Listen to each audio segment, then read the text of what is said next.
Thank you. Thank you. Good afternoon. How many of you are familiar or even grew up hearing the phrase, sticks and stones may break my bones, but words can never hurt me, right? It's a phrase that we've all heard, and it was created in the 1800s basically to teach children to defend themselves in case of being bullied or being verbally attacked. But let's kind of analyze this phrase a little bit. It's possible for sticks and stones to break bones, right? It's possible. But at the very least, sticks and stones can cut, can bruise, and can cause a great deal of pain. But how about the second part? But words can never hurt me. Take a moment to think about that. There was a time when words were simply words. They had no meaning, they were just words. And we fast forward to today, where we know that words carry weight. Words can also cut, can also bruise, and can also cause pain. So, how do words impact people? Well, as a visibly disabled person, I'm all too familiar with the impact of words on an individual. I can remember a little story time. I can remember back in elementary school, my very first experience of hearing a word that resonated with me when I was called crippled. I remember teachers labeling me as lazy, and college professors referring to me as handicapped. And of course, medical professionals and doctors referring to me as invalid or invalid. But what sticks out most is not specific words, but it's also the inference and kind of the weight behind the slang.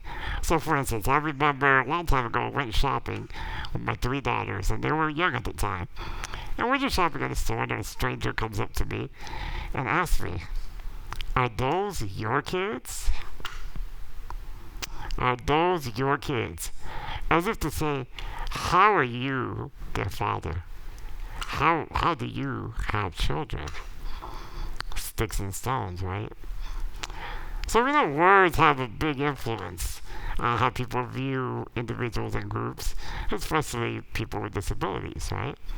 But we also need to understand ableism's role in language and how it impacts them. For those of you not familiar with ableism, ableism is defined as social prejudice and discrimination against disabled people. It classifies disabled people as inferior to the non-disabled, and what it does, more importantly, it creates a standard of what is seen as normal. Stairs are seen as normal. No curb cuts are seen as normal. So ableism's way does that. Ableism reveals itself in physical access barriers, as I mentioned, stairs, no elevators, things of that nature. Also attitudinal and social barriers. And it frames disability as pity, less than, or even inspirational. So let's talk about ableism as inspiration, right? Ableism can frame disability in a way where the non-disabled will see a disabled person and be inspired just for being disabled. And that's called inspiration porn, as inspiration porn portrays a disabled person as an object of inspiration. So maybe some of you as I rolled up here thought, oh, I wonder what inspiring thing he's going to say. It's common, right? That's ableism as inspiration. But we also have ableism as less than, or in this case, as eugenics. And eugenics is a set of beliefs and practices aimed at improving the genetic quality of a population. And let me give you an example. Recently, the COVID pandemic, right? Several people, thousands of people with multiple health issues, chronic illnesses, disabilities, were seen as disposable and were left to die. Okay? I wrote a poem in response to The CDC director, back maybe 3 years ago, the poem is called Graves of the Unwell and Other Beautiful Things. And the poem recounts the CDC director stating that 75% of all those that were killed by the pandemic were people with chronic health issues or disabilities. She went on to say these are people who are unwell to begin with. And ended the statement, isn't that very good news? Sticks and stones, right? So that's how ableism works as far as eugenics.